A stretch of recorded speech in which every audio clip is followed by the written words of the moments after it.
Welcome to the Holy Yogi, where we help you find the spiritual guru inside of you. Hello, beautiful. Hello, handsome. How you doing today? And if no one has told you today that they love you, let me be the first. I love each and every single one of you because love makes the world go round and round and round. And truly, love is the greatest medicine of them all. And simply put, ladies and gentlemen, love always, it always wins, okay? Don't ever forget that. Okay, before we get our fabulous message for today, this is what I need you to do. Holy Yogi needs your love. So I need you to like, comment, subscribe, and ding, ding, ding, ding, ding, ding. Hit the notification bell so we can teach you every single day how you can live heaven right here on earth. Okay, it is the second day of Kwanzaa, Kujichagulia, which means self-determination. And this is about African spirituality. You know, I was thinking today before I decided to do today's message for today to inform you why Kwanzaa was created was because during slavery, and majority of African Americans, I highly implore you, if you're an African American, if you're of African descent, if you're black, whatever you want to call it, biracial, whatever you want to call yourself, you need to really tap into, because we suffer from post-traumatic slavery syndrome in the United States of America. If you're here in America in particular, I need you, well, it's all over the world, sad to say. Racism exists all over the world. I need you to really tap into this because it is going to be so healing for you. Because during slavery, our names were taken away from us. Our birth date was taken from us. We were taken away from our families, our moms and dads and things of that nature. Our culture was taken away from us. Our history was taken away from us. Our religion was taken away from us. Everything, our destiny was taken away from us. And it is no wonder that we have so much psychological damage and spiritual fraction within ourselves, within our community, within our nation, within our race. And Kwanzaa heals that. It brings these phenomenal principles to help us work through it all. I believe we should practice Kwanzaa every single day and just come together during Kwanzaa holiday season to reflect upon it, to enforce us and encourage us to do it throughout the coming new year that's about to come up. So, Kujichagulia, self-determination, what it basically means is that we would define ourselves. We will name ourselves. We will speak for ourselves.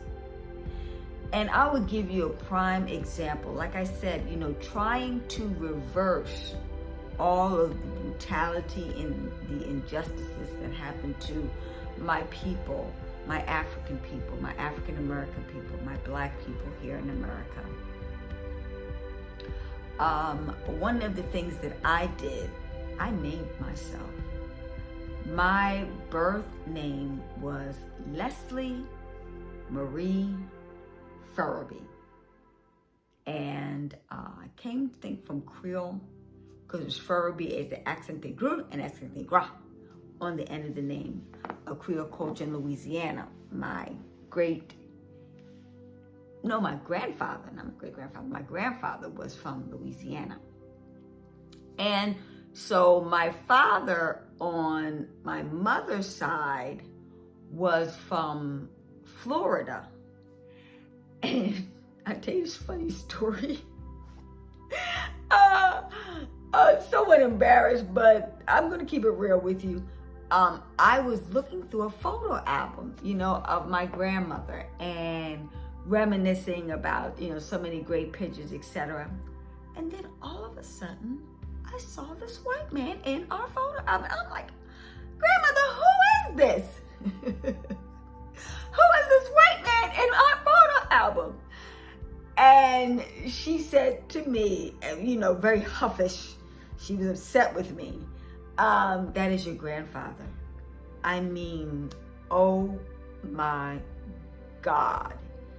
He was the type of Black man that truly could pass for white. I think he had blue eyes, and that's why my eyes are hazel. When I was born, they were gray. He was great, and I was shocked. And ironically, Leslie was his name. I was named after him. That's another reason why my grandmother was Puffy Puffy.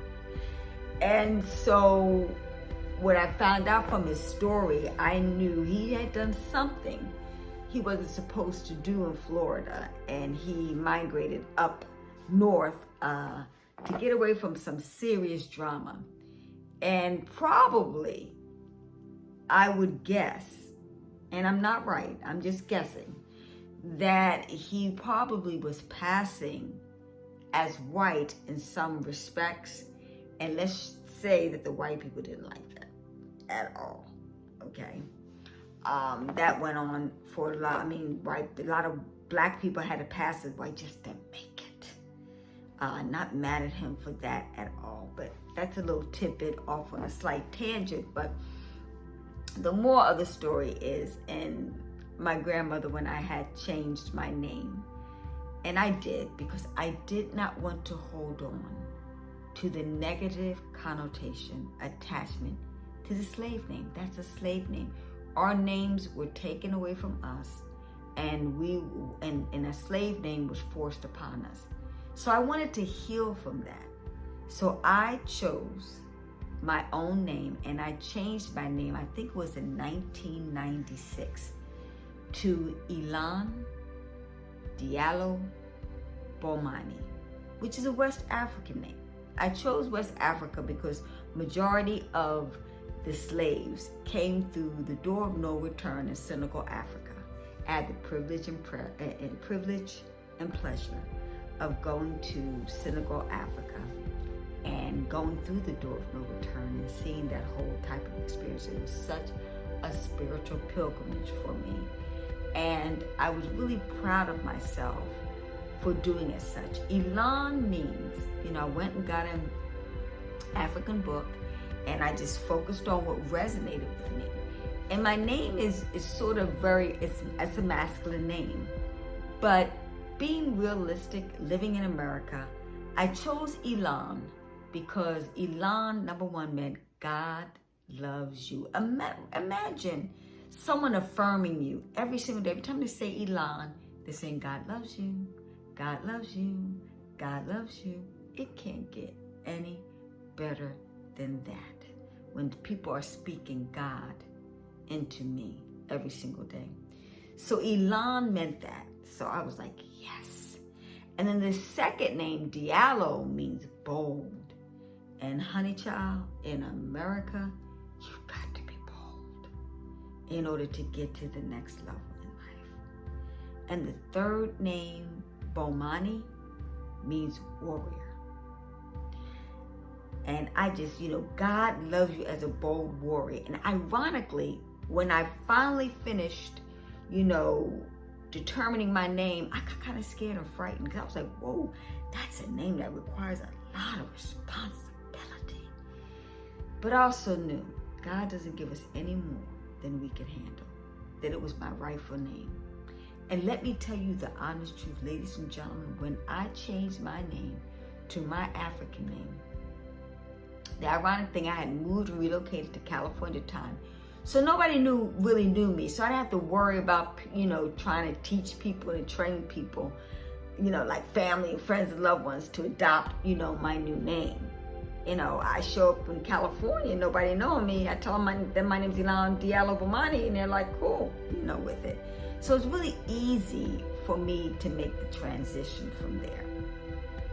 And like I said, my life shifted and changed for the better. I became a millionaire and, married a wonderful man at the time and just had beautiful babies. It was one of the best decisions that I have ever made because psychologically I had determined my destiny. I had taken control of my life. And because of that confidence that I exuded, etc., and also because of the magic of my name, ever since then it's been absolutely beautiful. Now, my grandmother, the one I was talking about a little bit earlier, she refused. She called me Leslie, and she honored me. And later she honored me, but she said, I'm going to call you Leslie. And you know what? I told her, by all means, because it was my birth name. And I had no problem with that. And of course, all my family friends call me Les or Leslie. Okay. And that's no problem at all. I still respect and I still honor that because it was her gift to me. And I honor my great grandfather name and privilege, etc. But it truly was such an empowering, enlightening thing. So that is one example of me practicing Kujichagulia, self-determination. I determine my destiny. I determine every aspect of my life, and I leave that up to no one else. And once I did that, life became absolutely beautiful. Okay, I hope you enjoyed that fabulous message for today. And tell us today, with the second day of Kwanzaa, Kujichagulia, self-determination, means to you, and how are you practicing it in your life today?